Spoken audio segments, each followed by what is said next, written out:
Atlanta camp again. I'll be holding down class for Deacon Labaca slot. Hammer time. Now,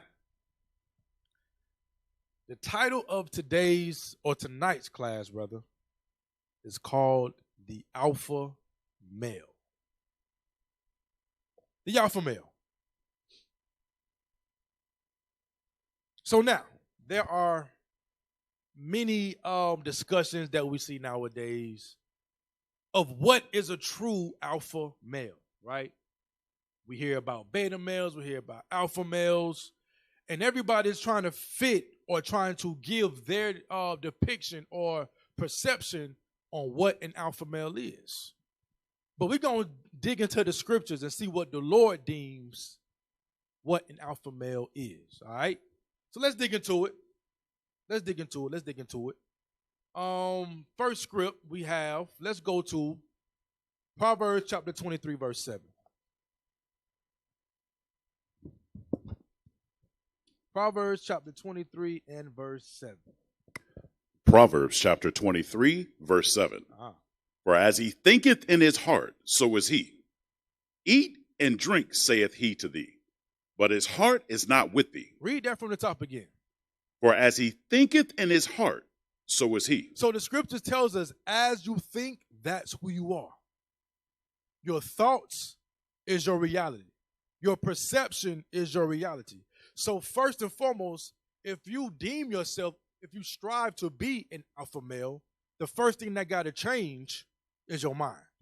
Your thoughts have to be patterned behind, or to be patterned behind what an alpha male is. Okay, so you can't be thinking like an effeminate male, emotional, but yet you're titling yourself as an alpha male. No, your mind, your thoughts must be aligned with what an alpha male is. So that's the first thing. That's the very first thing. That's the foundation of it, is to change your mindset. Read that again from the top. For as he thinketh in his heart, so is he. Eat and drink, saith he to thee, but his heart is not with thee. So it say, as a man thinketh, his mindset, his perception of his health, so is he. Go to Proverbs chapter 4 now. Let's dig more into it. As a man thinketh of himself, that's who he is. Proverbs chapter 4, verse 23. Proverbs chapter 4, verse 23. Keep thy heart with all diligence, for out of it are the issues of life. So the scriptures tell us that we must keep our hearts. The heart translates to the mind. The Lord tells us that our minds, it said we must keep our mind, meaning our mindset, the way that we think. Keep it with all diligence. For what? Read that last line again. For out of it are the issues of life. So the way that you think, that's the path that you're going to take in life. The way that you see yourself, that's the path that you're going to take. So you wanting to be an alpha male, or you are presenting yourself as an alpha male, but yet your mindset is not an alpha male. Guess what? You're not that. You're just a hypocrite. You must set your mindset to be an alpha male. And we're going to dig into it. What does it mean to be an alpha male, meaning a superior man upon this earth? Each and every male of man of Israel is set to be an alpha male. The thing is, nowadays, society has beaten us down so much that we have no idea what an alpha male is. Many men today, they are given a false perception on what a man is. Many of us, we've been raised by our mamas, we've been raised by grandmammy, and we're trying to deem ourselves as alpha males. We're looking at TV today, we're looking at Esau's social media, TVs, whatnot, and we're deeming ourselves based upon what we see as alpha males, but we're not going into the scriptures to really see what it is. So the first step is you got to change that mindset. Go to Mark chapter 7, verse 21. Mark chapter 7, verse 21. For from within, out of the heart of men, proceed evil thoughts, adulteries, fornications, murders, thefts, covetousness, wickedness, deceit, lasciviousness, an evil eye, blasphemy, pride, foolishness. So now the Lord is saying, out of the mind, it perceived these evil thoughts. But right after that, he begins to name what? Actions. So the first step to your actions is your thoughts. It say, read it again from the top for me. For from within, out of the heart of men. Out of the heart of men. So we know that it's not speaking about your actual heart. Your heart don't produce thoughts. Your heart produces blood. It pumps blood in and out. But it's speaking about, as a metaphor, it's speaking about your mind. It say, out of the heart or the mind of men proceed thoughts. And then following that, the Lord begins to give us actions. Even though that they're evil actions, they're actions indeed. Y'all see what I'm saying? So the Lord is letting us know that your action is driven by your thoughts. So that alpha male action is driven by his mindset or thoughts of being an alpha male. Go to Proverbs now, chapter 24. The first thing that we have to set in order is our mindset. That's the first thing that you must do. You can't have a mealy-mouthed or a cowardly mindset, but then you puffed up in appearance. It's not going to work. You're going to be exposed. You're going to be revealed as a hypocrite. Get your mind right first. The first thing that you must do is first say, you know what? I got to admit to myself, hey, listen, I'm not an alpha male in mind. That's why we are here today. We're trying to get ourselves together. The first step is admittance. And guess what? Then you have men around you to build yourself up. But the first thing you got to do is admit it first. That's the first step. That's what they say in the AA programs, right? The first step is what? Admitting. Admit that, you know what? I am a beta male. Some of us, we got to admit that. That's the first step. And then from there, guess what? You're going to get the help that you need. Read that for me. Proverbs 24, verse 17. Proverbs chapter 24, verse 17. Rejoice not when thine enemy falleth, and let not thine heart be glad when he stumbleth. No, verse 16, I'm sorry. Proverbs chapter 24, verse 16. For a just man falleth 7 times. That's what I want. Read it again. For a just man falleth 7 times. It say, for a just man falleth 7 times. So guess what? We all gonna make mistakes. From the greatest of us to the least of us. From the alpha males to the beta males. We all gonna make mistakes. But what? Read it. And riseth up again. But that's the thing right there. You're gonna rise up again. So guess what? If you have made many mistakes, this lesson, let me just stop right here. This lesson is for the men today. I know oftentimes we deal with the females, rightfully so. But guess what? The first line of defense, the foundation of Israel is the man. So we're going to deal with these men and we're going to build up our men today. Read that again from the top. For a just man falleth 7 times. For a just man falleth 7 times, meaning a multitude of times. So it's not speaking about just 7. 1, 2, 3, 4, 5, 6, 7. That 7 is speaking about a number of perfection. So it may take us multiple times to get it. Read. And riseth up again. But that's the point right there.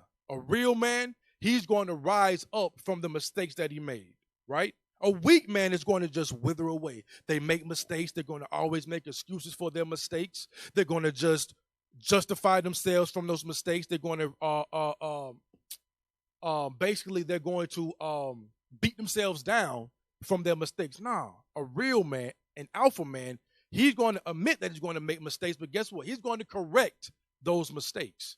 Never let your mistakes devalue yourself, your self-worth. I read a quote not too long ago, right? Like I was at a store. I was about to buy something, and there was something written on the wall, and it was profound. They said, listen, you never lose. A man never lose. They only learn.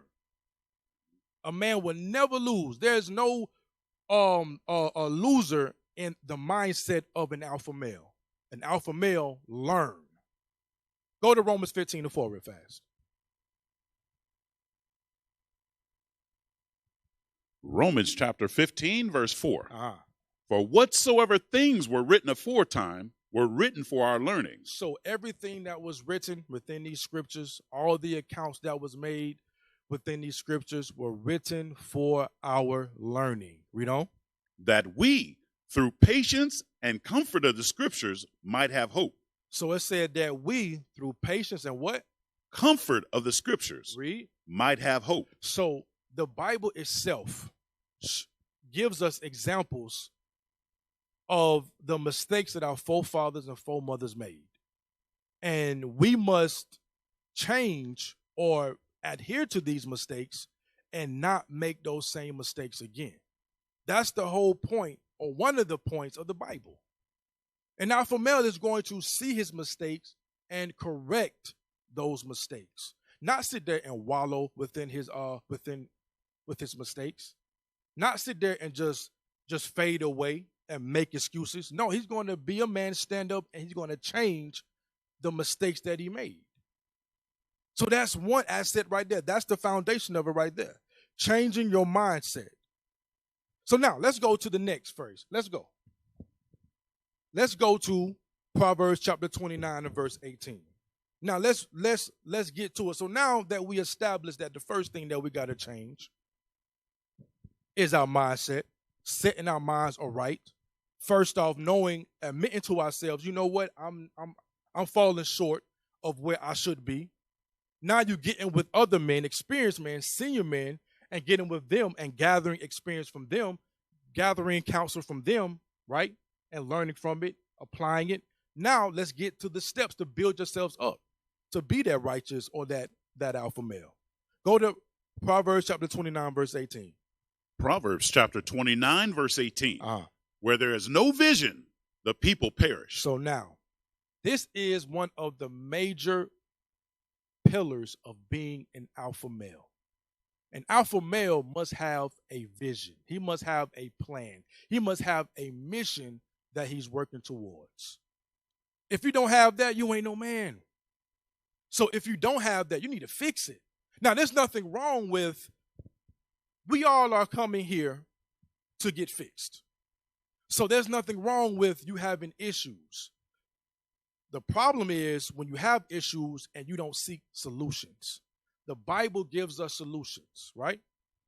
But the first step that you must do is you must examine yourself and see, do I line up with being a man of the Lord, a man of the Bible, an alpha male as the world calls it? Read it again for me. Where there is no vision, the people perish. So where there is no vision, the people will perish. If a man does not have a vision, if a man does not have a plan, if he does not have a mission, he will perish. Now, officer, I want you to pull up a definition for me. Pull up the definition of perish. I want to see what that means. The scripture tells us that a man who does not have a vision, who does not have a plan, perish. Let's see what that means. And this TV not on here.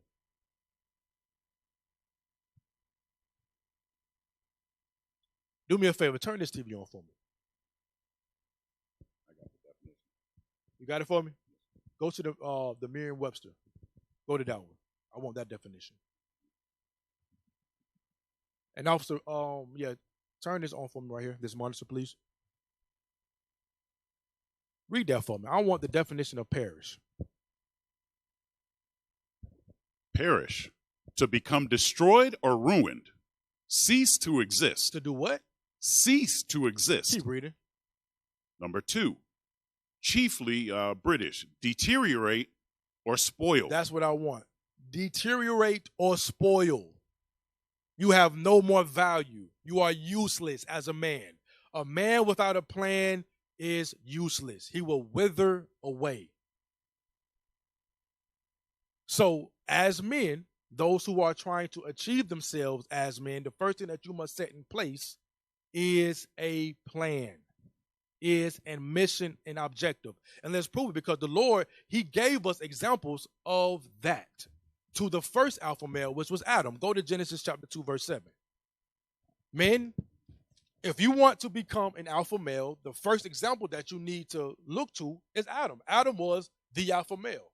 Adam was created from the Most High himself.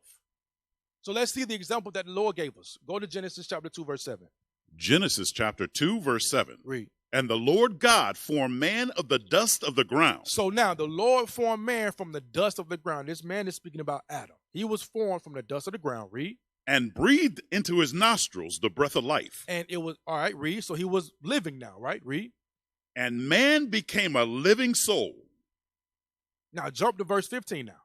Verse so now, we just read that this man Adam was formed and created, and now he's living. Read. Verse 15. And the Lord God took the man and put him into the Garden of Eden to dress it. To do what? To dress it and to keep it. So now the Lord gave Adam a purpose. The first thing that the Lord did once he formed Adam was give him a purpose. He gave him a mission. That's the very first thing that us as men must do. Now, we just read in Genesis chapter 2, verse 7, that he said that he breathed into him the breath of life, right? So the Lord gave him first a mindset. He gave him God's laws, how he's supposed to conduct himself, how he's supposed to look at himself. He gave him self-worth. He gave him value. Then the very next thing that he did was, guess what? I gave you an objective. I'm going to put you within the garden, and I want you to dress it. The Lord gave that alpha male a purpose. Notice, there was no woman beside him at this point. It was just him and the Lord. So as a man, as an alpha man, your very first step, once you get your mind right, set towards the laws of God, knowing who you are, knowing your value, now I need a purpose. That's what men do. They are driven by purpose. Go to 2 Ezra chapter 6 now.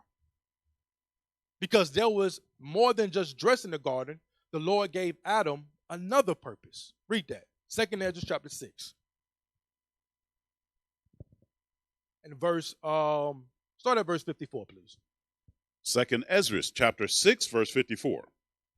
And after these, Adam also, whom thou madest Lord of all thy creatures, of him come we all. So now this is speaking again about the same account. Ezra is speaking about the account of Adam being formed, right? Read. And the people also whom thou hast chosen. Mm-hmm. All this have I spoken before thee, O Lord, mm-hmm. because thou madest the world for our sakes. So he said that he made the world for our sake. Read on. As for the other people, which also come of Adam, thou hast said that they are nothing, but be like unto spittle. So jump on to verse 54 again. Verse 54.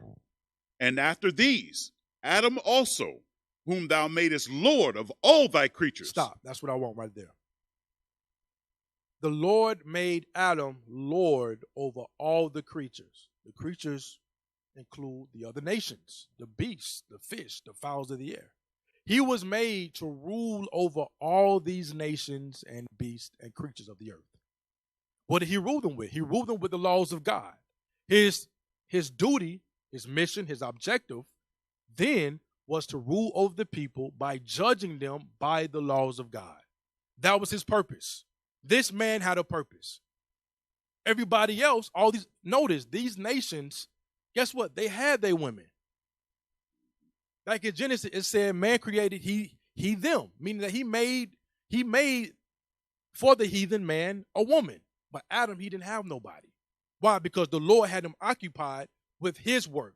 The Lord had Adam occupied with doing the work of the Lord. There was no woman at this time. And you men, you must realize that. Understand this. You have a purpose before your wife. Your purpose is to do the work of the Lord. That's your purpose. Your wife is supposed to support you in that purpose. Understand that. Understand that. So we must glean from the example that was laid before us of Adam. This was the first example of the alpha male. And we got to kind of dive into it and see what did he do and how do I align myself from the good and the bad, from what he did righteously and the mistakes he made. We must learn from it and we must adhere and apply it unto our lives. Y'all see that? Now, let's go to Jeremiah 1 and 5.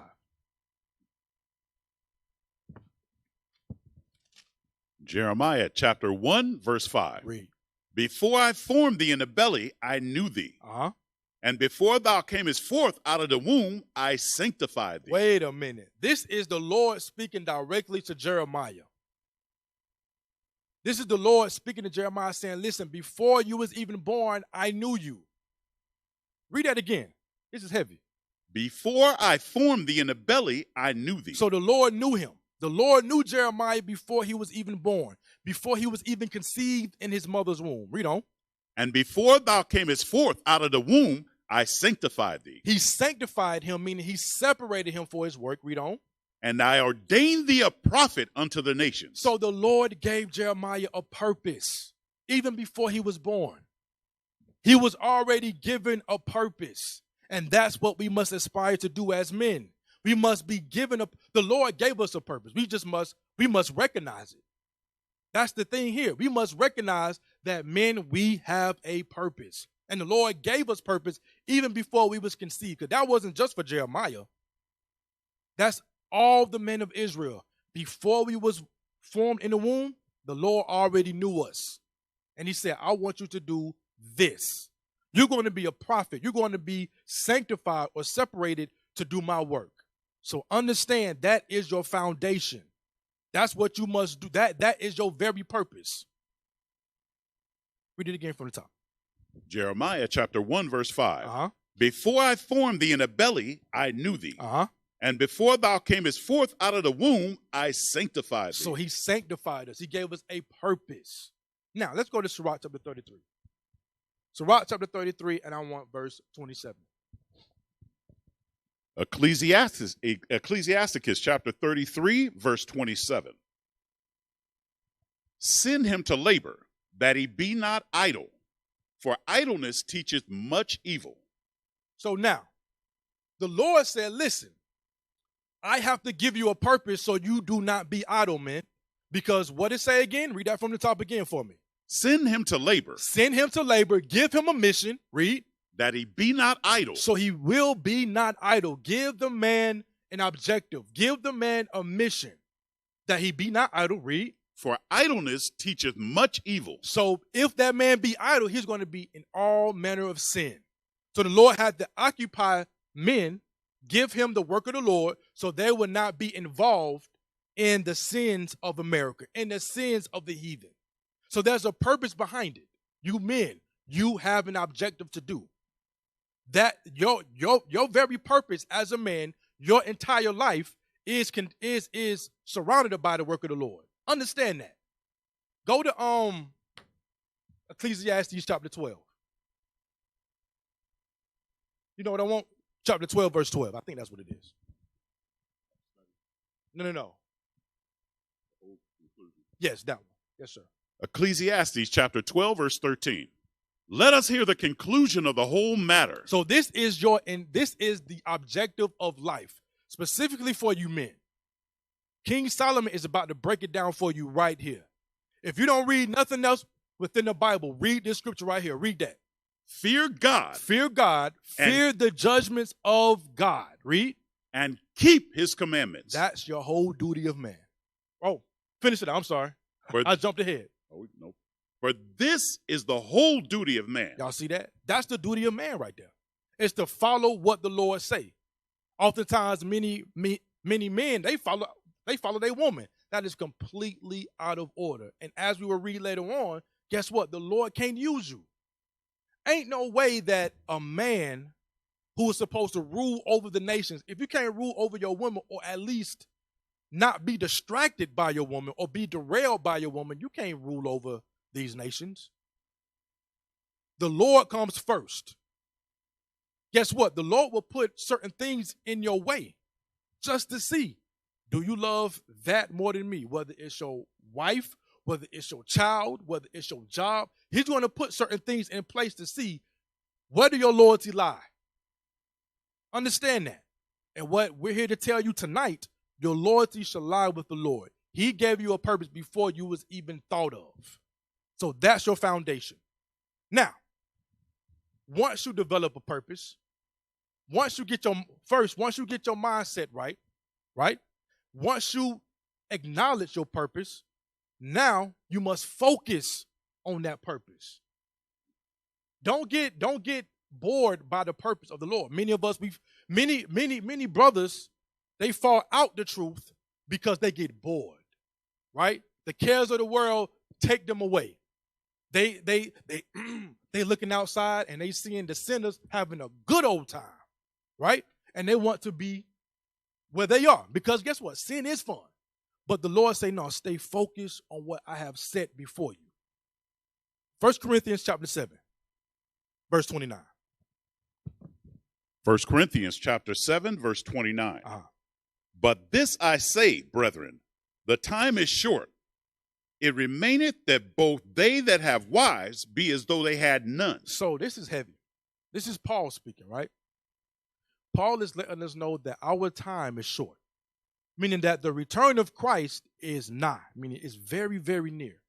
So he's telling us we must have the mindset to be as though as we have not wives. Now, that don't mean that we're supposed to just sit there and neglect our wives. That's not what Paul is telling us. Paul is letting us know that remember what your purpose is as a man. Your wife should not be your main focus. That is not your focus. Your wife is here to support you in focusing on the purpose of the Lord. That's why she's here. Now, Paul gives us a wisdom saying, listen, to avoid distraction from the Lord, there's certain things that you must do with your wife, and we're going to get to that later. But the objective is I must focus on what the Lord has set before me. There should be no distractions. Your marriage shouldn't distract you. Your job shouldn't distract you. There should be nothing else that you should focus on first than the Lord. He is your top priority. Read that again.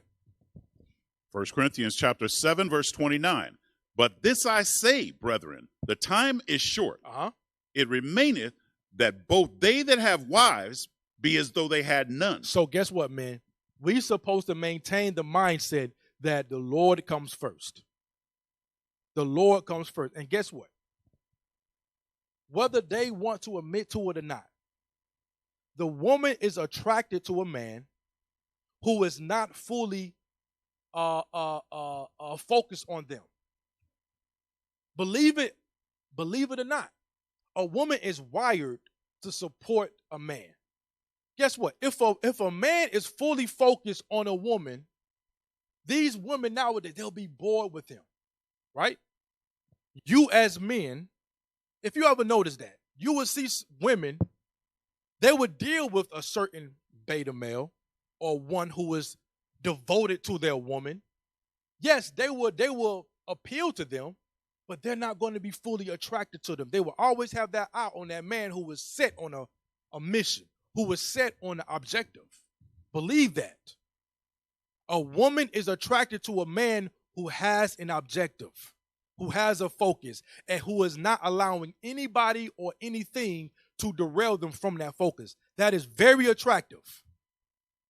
Understand that, you single brothers. Understand that, you married men. Never let anybody distract you from your objective, and that is to raise up the 12 tribes of Israel. That's your objective. Jump down to verse 35 now. Verse 35. And this I speak for your own profit, not that I may cast a snare upon you, but for that which is comely, and that ye may attend upon the Lord without distraction. So now, we just read the scripture in verse 29 where Paul is saying, you must deal with your wives as if you have none, meaning that you should make the work of the Lord your top priority. That should be your main objective. The woman comes second, point blank, period. But Paul also gives us some wisdom in how to deal in our marriages. What I want you to do is, I want you to read verse 32. Verse 32. Read. But I would have you without carefulness. He that is unmarried care for the things that belong to the Lord. So he's saying, listen, if you decide to get married, man, if you are unmarried, forgive me, if you are unmarried, your main objective, your sole objective is the things of the Lord.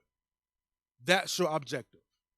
You're supposed to be beating down the doors of the school. Whenever this school is open, you should be here. Whenever there's a camp, a two-man camp, a flyer mission, men of valor, law class, whatever the case may be, you're supposed to be within these seats. There's nothing else for you to do.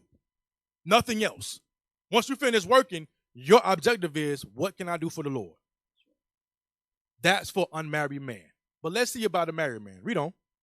How he may please the Lord. Read. But he that is married careth for the things that are of the world, how he may please his wife. But he that is married, now he has another objective.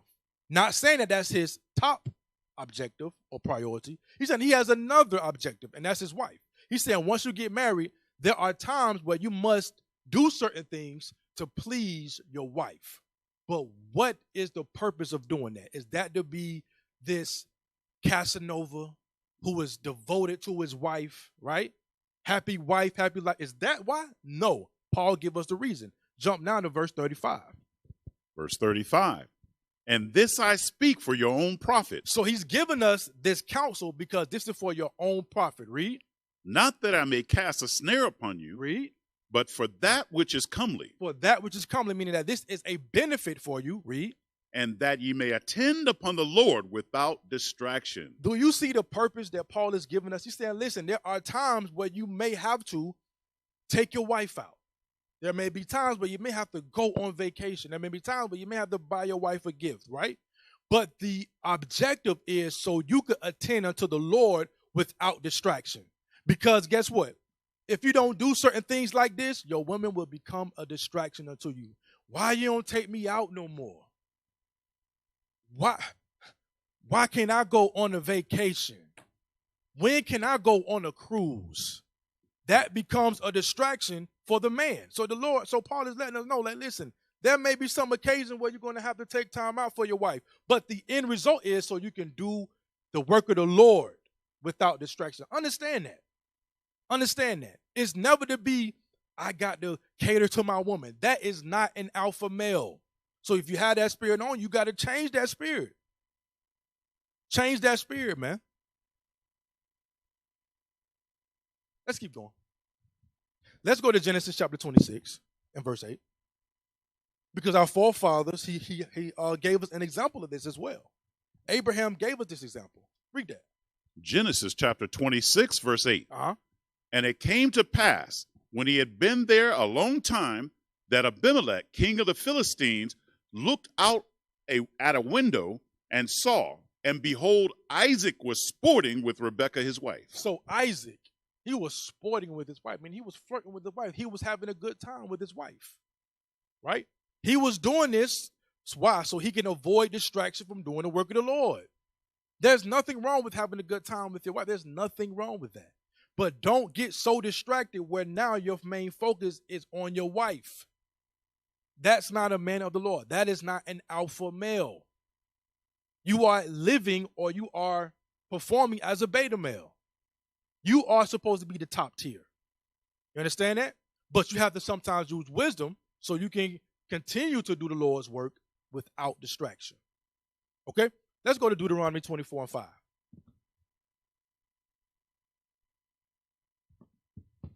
Deuteronomy chapter 24, verse 5. Read. When a man hath taken a new wife, he shall not go out to war, neither shall he be charged with any business, but he shall be free at home 1 year, and shall cheer up his wife which he has taken. So now, this was back in the old times, the Old Testament, when we was ruling. Yes, we had the opportunity to take off for a year, and we had so we can deal with our wives, right? And we can cheer them up. Nowadays, they call that honeymoon, right?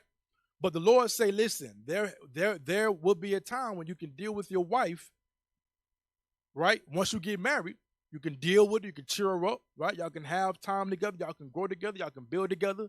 But after that time frame, guess what? It's time to get back to the work. It's doing that so you can mold her with the mind to mold her to have a mind like your mind. During this time frame, you are teaching her, you are building her up, right? You she should be learning how she could be a wife, a support, a pillar of rest. That's what you should be doing during this time frame, right? So now when you get back to the work, she already had the mindset to know, listen, my Lord during this time has already instructed me how I should move within his household, how I should support him as he's doing the work of the Lord. not distracting him when he's doing the work of the Lord, not nagging when he's doing the work of the Lord, but this time he is setting up your mind, telling like, look, listen, this is what I expect from you, A, B, and C. Yes, we're having fun, we're having a good time, but I am trying to direct you in how I want you to behave as my possession. Now, I know that word may be a little spooky for some people, right? A possession, a wife, a woman being a possession, nah, we equal. Now, sister, we're not equal. This is not 50-50, but you are a possession. That doesn't mean that a man should abuse you. Nobody is saying that. But you are of the household of that man. You move as that man moves. You are now of the household of Officer Elisha. Everybody under that household should move that way. You are of the household of Officer Nehemiah. Everybody within his household should move that way. You are submitting yourself to his ways. Go to Sirach now, chapter 36, verse 24. This is biblical. This is not something that we're just making up. This is God's words. Read that. Ecclesiasticus chapter 36, verse 24. Read. He that getteth a wife beginneth a possession. I didn't say it. Officer Nehemiah didn't say it. The Bible said it. Read it again. He that getteth a wife beginneth a possession. So as men, you begin a possession. You have ownership in that wife. That is the beginning of that ownership. Again, it's not speaking about slavery. We're not talking about bondage here, but we're speaking about, listen, you are of my household. I have an objective. I have a mission. Your job is to support me in that mission. Hold that. Go to Proverbs 14. Proverbs 14, verse 1.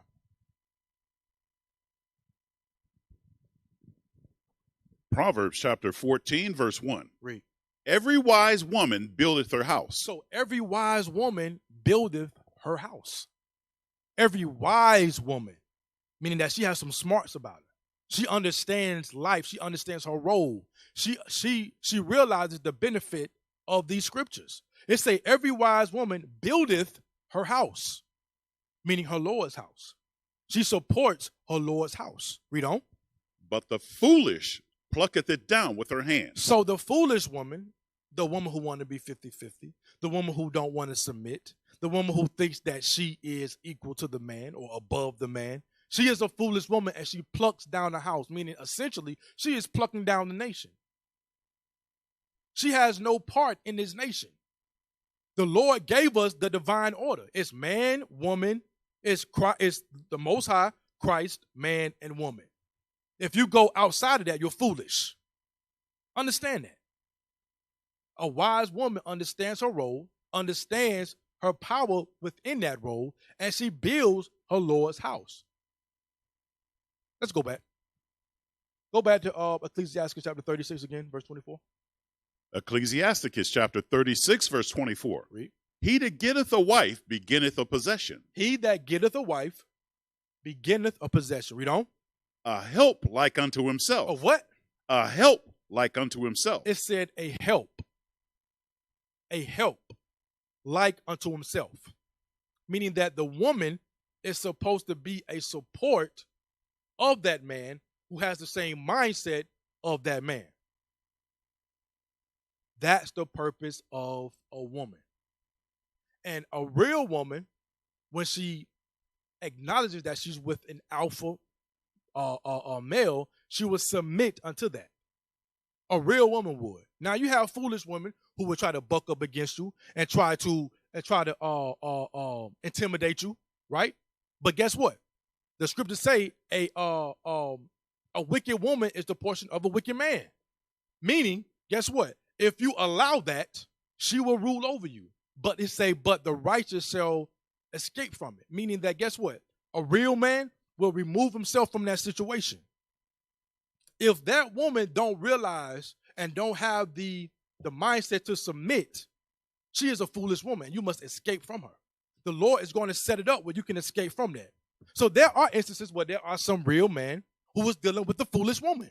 But guess what? The Lord is going to rectify that whole situation for you. Understand this, alpha man who was dealing with a wicked woman. If you maintain your righteousness, integrity, that is, the Lord is going to deal with you righteously. He's going to remove that wicked woman from you. So never try to bow down to a wicked woman. Never let a wicked woman break you down. Never let that happen. Maintain your integrity. Maintain your preeminence. And the Lord going to deal with the rest. Go to 1 Corinthians chapter 11. 1 Corinthians chapter 11, and I want verse 7. Hey, officer, can you do me a favor? Can you grab me that power cord right there? There should be a power cord next to that gray laptop, next to the sound mixer. You should see a power plug. I need that. Let's go to 1 Corinthians chapter 11. If you have that, yeah. Well, no. Give me the no. Give me the AC, the plug. It should be over there.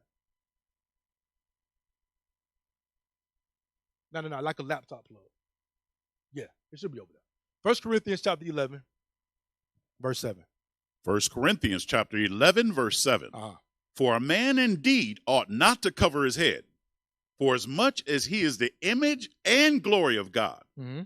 But the woman is the glory of the man. So now let's say the woman is the glory of the man. So guess what? The reason why y'all wear those nice head wraps, because I know these sisters, they like to style with these hair wraps, right? They like to have the luxurious, decorative hair wraps, right? Thank you, sir.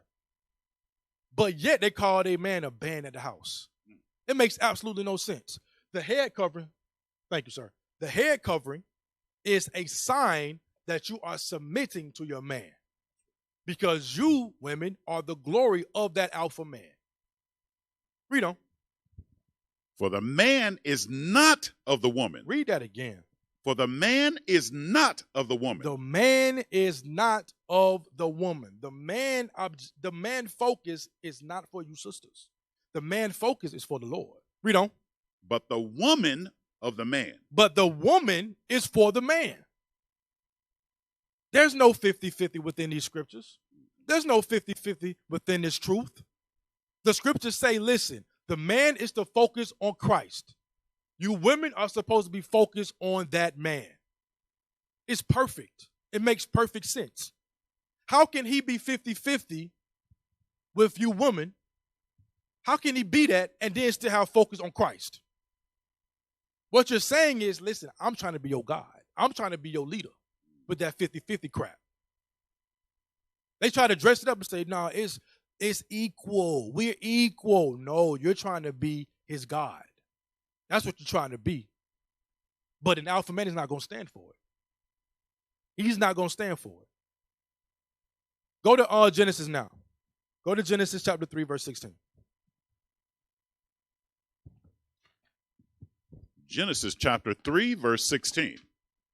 Unto the woman he said, I will greatly multiply thy sorrow and thy conception.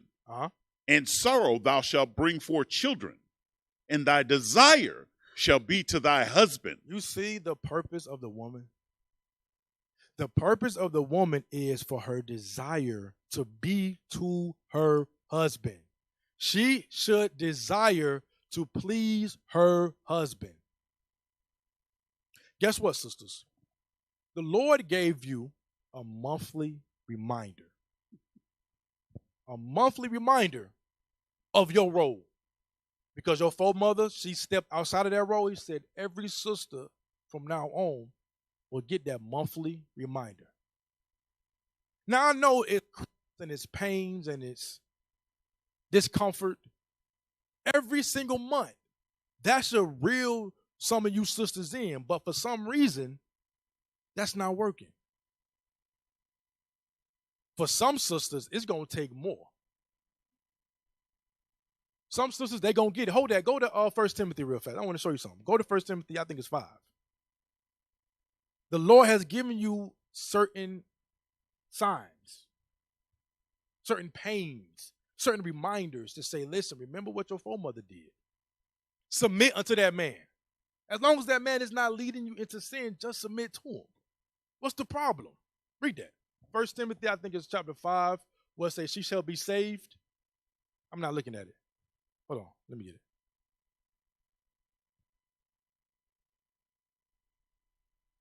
You know what I'm talking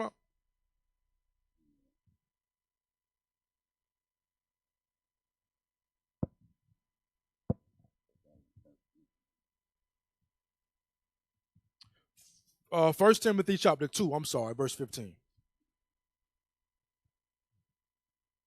First Timothy chapter 2, verse 15. Read. Notwithstanding, she shall be saved in childbearing. So she shall be saved in childbearing. She shall be saved by the monthly reminders of that childbearing, which is menstrual cycles, right? When she bear a child, she has a pain, right? That is a monthly reminder on her to submit unto her Lord, unto that alpha male. That's that reminder. You know. If they continue in faith and charity and holiness with sobriety. So they should be saved in that childbearing if they continue in faith, charity, and holiness with sobriety, right? So let's go back to, where were we? Genesis 3 and 16. Genesis chapter 3, verse 16. Unto the woman he said, I will greatly multiply thy sorrow and thy conception. In sorrow thou shalt bring forth children, and thy desire shall be to thy husband. So your desire, sister, shall be to that man. That should be your desire. Right? Now that we have, there's more, read on. And he shall rule over thee. That's the point right there. He shall rule over you. He shall rule over you. A man is going to rule over that woman. If that woman don't want to be ruled over, she is for the streets. Let her go. A real woman will submit unto a real man. But you got to make sure, brothers, that you are presenting yourselves as a real man, as that alpha man. Get yourselves together first before you begin to prove. I know a lot of brothers be like, I'm ready to prove, bro. Hit me up with a wife, but are you ready for that? Have you got your stuff in order to lead a woman? Do you have your things, your mindset in order? Do you have your mission, or are you set to the Lord's work? Do you have that right mindset first before you begin to start proving? Get yourselves together first, man. Now, I want to go to so now we have the men who are focused on their mission. They're focused on their objective. Now, a real man is going to execute that. He's focused on it. Now he's going to see it through. Go to Ecclesiastes chapter 22, verse 1.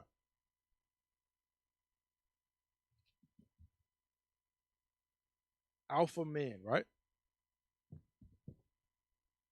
Ecclesiasticus chapter 22, verse 1. A slothful man is compared to a filthy stone. So a slothful man. This is a man without a vision. This is a man without drive. This is a man without initiative. He said he is compared to a filthy stone. Y'all know what that filthy stone is? It's doo-doo. It's dung. Sugar, honey, iced tea. That's what that is. The Bible say a slothful man is as dung. Nobody wants to deal with that. Nobody want to deal with a man. Just like nobody want to deal with doo-doo. Nobody want to deal with a slothful man. That is absolutely impulsive to deal with a man who has no objective, no vision, no drive, no initiative. Nobody want to deal with that. Go to Proverbs chapter 13. Proverbs chapter 13 and verse 4. Understand this. When you get your objective, see it through. Just don't be all talk. See your objective through. Now, yes, we are speaking about the work of the Lord mainly, yes. But you have other objectives within life that you must apply this same wisdom to. Yes, we have the work of the Lord, but guess what? We have to have certain drive to succeed in life, right? A woman doesn't want to follow somebody who doesn't have no place to go. How can she follow if you're not moving? It doesn't make sense. A leader has to be in movement to lead. This leader must have a direction to go in. That's what a leader do. Everybody want to say that they're a leader, but they sitting at home scratching their behind. That's not a leader. A leader gets up and he has a mission and he sets to that mission, and he proceeds with that mission. And then you have a woman to follow you. That's how it works. Read that. Proverbs 13:4. Proverbs chapter 13, verse 4. The soul of the sluggard desireth, and hath nothing. So now you have a man who may have all the ideas in the world. He desires everything. But if he does not have the initiative, he's going to always desire. He's going to always lack. He's going to always want, because he's not doing what he got to do to drive that mission. You can have all the ideas in the world. You can have all of the knowledge that you have, but if you're not going to get up off your behind and see it through, you're going to always lack. Read on. But the soul of the diligent shall be made fat. You see that?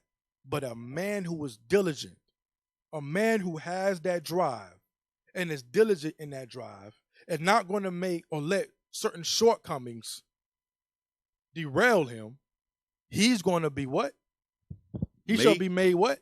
Made fat. He's going to be made fat, meaning that he's going to get all of the blessings and the success that comes along with his ideas that he had, that vision that he set forth. Yes, this goes both with the work of the Lord and with his personal vision, his personal drive. You understand that? Go to Proverbs chapter 22.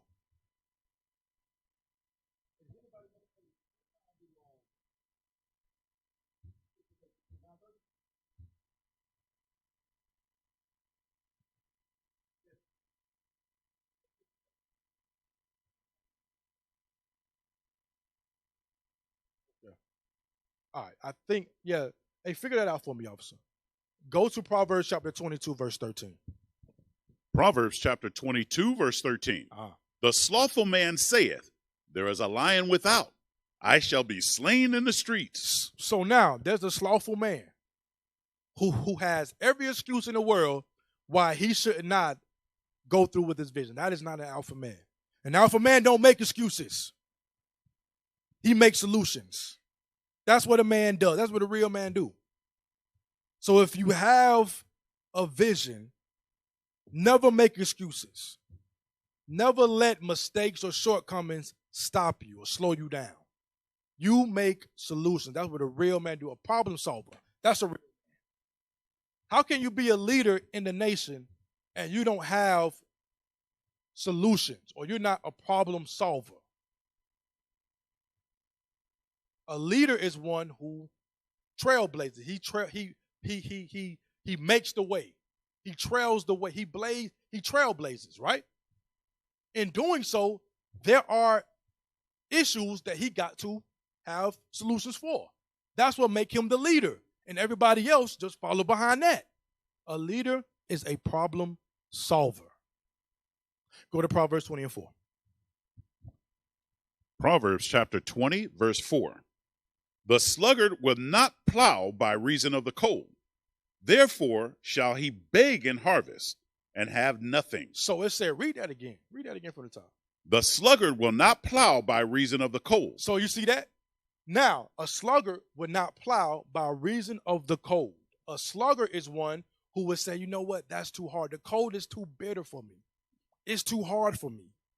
Understand this. If you have that mindset, you got to break that. A real man is not going to let anything stop him from achieving his goals. A real man is despite what's before him, whatever issue is before him, he's going to make a way around it, or he's just going to have to deal with it, endure it. That's what a real man do. Beta men, weak men, they're just going to find excuse and just fall away. That's what they do. But there's a difference, there's a separation between the two. A real man is going to drive forth despite opposition. Go to Sirach chapter 7. Sirach chapter 7, Ecclesiasticus chapter 7, verse 14. Ecclesiasticus chapter 7, verse 14. Use not many words in a multitude of elders, and make not much babbling when thou prayest. Is that what I want? Where would it say laborious work? That one. Laborious work. I gave the wrong scripture. Verse 15, I'm sorry. Not 14, verse 15. Yes, sir. Ecclesiasticus chapter 7, verse 15. Uh-huh. Hate not laborious work. Do what? Hate not laborious work. So you should not hate hard work. You should not hate opposition. Why? Read on. Neither husbandry, Uh-huh. which the Most High hath ordained. You see, the Lord ordained hard labor. That's what's going to separate the strong from the weak. Who can endure past this hard labor? He's going to put certain things before you. Why? To see where your strength lies. Everybody can't do it. Everybody can't endure hard labor. Everybody can't endure that opposition. But the alpha man will, and he must. Go to 1 Samuel chapter 2 now.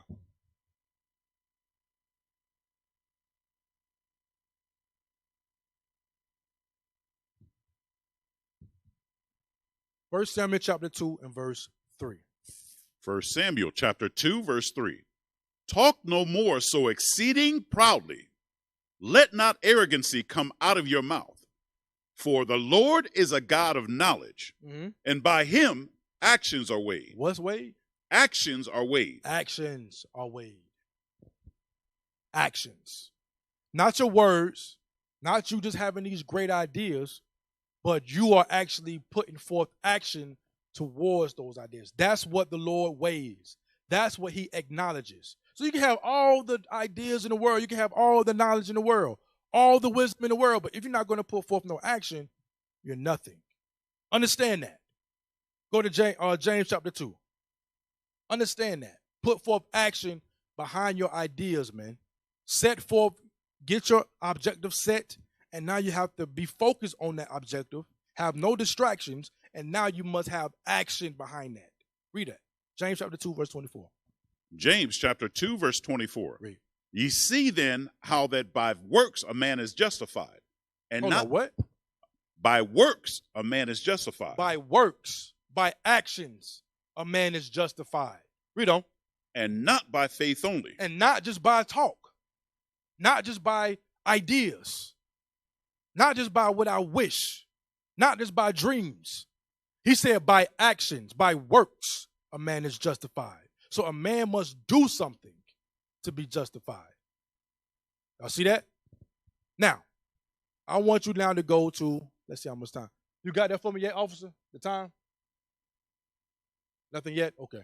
Let's go now to Genesis chapter 18.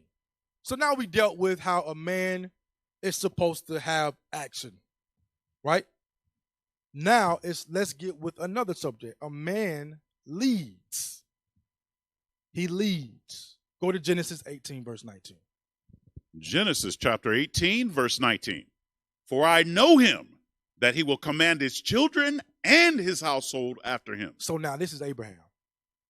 The Lord said that he know Abraham. He knows the mindset of Abraham. This is the man that the Lord he chose to be the progenitor or the father of the chosen generation. This is another man that you are to look towards and to tailor yourself after. This man right here, because the Lord said, I have chose you and I know him. Read that from the top. For I know him, that he will command his children and his household after him. So now the Lord said, listen, I know this man Abraham. This is the time where the Lord is giving Abraham an agreement, a covenant between him and his seed. He said he's going to command his children and his household after him. So you men, do not be afraid to command your household. Officer Ardino, please look up the word command. So we have the understanding on what that means. Let's not leave it to your imagination. Let's see what the definition is.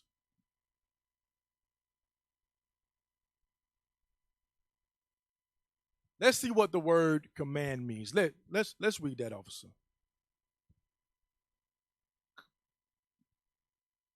There we go. To give someone an order. To tell someone to do something in a forceful and often official way. Hold on. Scroll down a little bit. Let me see something. It's something that I'm looking for. Scroll down past the blue highlight. Let me see something. Yes, this is what I want right here. Start right there. That first definition. To direct authoritatively. To do what? To direct authoritatively. So now, it tells us that what? A man should direct how? Authoritatively. So now, we're going to dive into it just a little bit. Look up that word. Authoritatively. What does that mean? Because there's a certain way that a man must direct himself. This is the definition of command. To direct authoritatively. So let's see what that word means. That's a big word. Let's see what that word means. Authoritatively.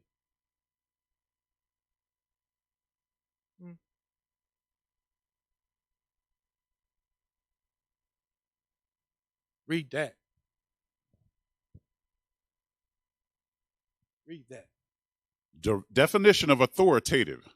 Having, marked by, or proceeding from authority. Proceeding from authority. This authority was given by the Most High God.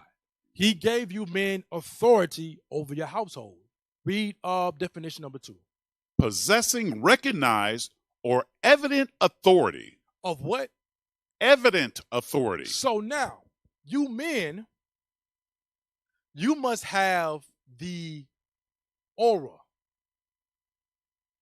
of being a leader, of having authority. When a man have to continually say that I am a leader, you are no leader. That's right. Understand that. If you have to continually say, hey, I lead my household, I'm the leader, I'm this, I'm that, you are not the leader of the house. A true leader leads by action, and people are just following him based upon his presence. Certain leaders, real strong leaders, they have a certain aura about themselves. They have no need to say, listen, follow me. Christ didn't have that spirit on him where he had to say, follow me. His actions, his aura, his persona showed the people that he was a leader. And that's the same type of presence that we must have. First with our household and then within the body. That's how you become a leader. There's no need to sit there and try to yap your mouth and say you are a leader. If you're doing it, you're not a leader, bro.